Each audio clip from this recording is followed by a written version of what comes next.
ini masru'ah, dasarnya ada. Tetapi kalau ditanya di zaman Rasul pernah nggak orang bawa cuek? Ya nggak ada memang. Itu kan soal teknis, Ustaz. Makanya tadi saya bilang teknisnya itu diserahkan kepada kita. Yang penting substansinya adalah baca salawat, mengungkap fakta dan sejarah Nabi Muhammad, itu paling penting. Soal mau bawa cuek, soal bawa apel, itu sesuai dengan kondisi kita masing-masing. Assalamualaikum. Waalaikumsalam warahmatullahi wabarakatuh. Dengan Bapak siapa, dari mana? Saya Surabaya. Ya, silakan Pak. Tanyakan. Iya. Assalamualaikum Ustaz. Waalaikumsalam warahmatullahi wabarakatuh. Ya, terima kasih atas penjelasannya. Saya mau tanya dari sisi di golongan kita ini tiap tahun kita memperingati lahir Nabi Rasulullah, Nabi Muhammad SAW. Nah, di sisi lain ada yang mencintai Rasul, bahkan kalau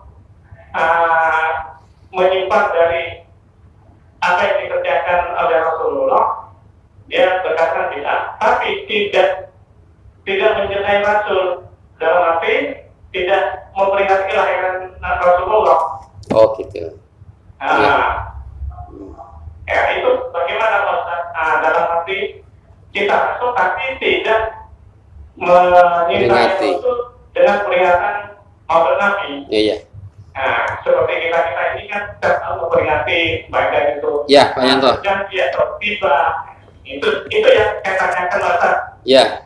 Nah, terima kasih Ustaz. Assalamualaikum. Waalaikumsalam warahmatullahi wabarakatuh. Ya, bagaimana Ustaz? Memang ini menyikapi pro dan kontra tentang Maulid Nabi Muhammad SAW saja. Iya.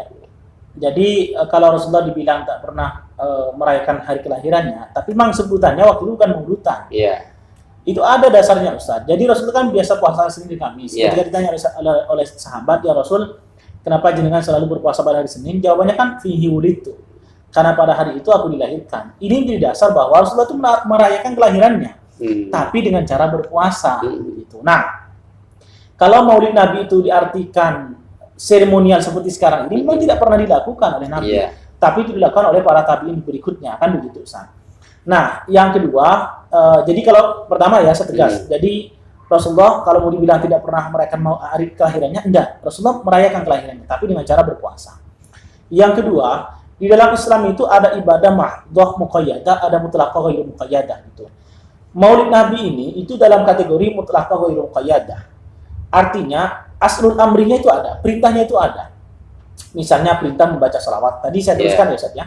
Man shalla alaihi wahidatan sallallahu alaihi biha asra. Barang siapa yang bersalawat kepada satu kali, Allah membalas 10 kali. Di Quran Allah juga menyatakan, Innallaha wa malaikatahu yusholluna 'alan nabi ya ayyuhalladzina amanu shallu 'alaihi wa sallimu taslima. Dua ayat ini, dua nas ini, Quran dan hadis ini tegas bahwa salawat itu jelas diperintahkan dan masru'ah.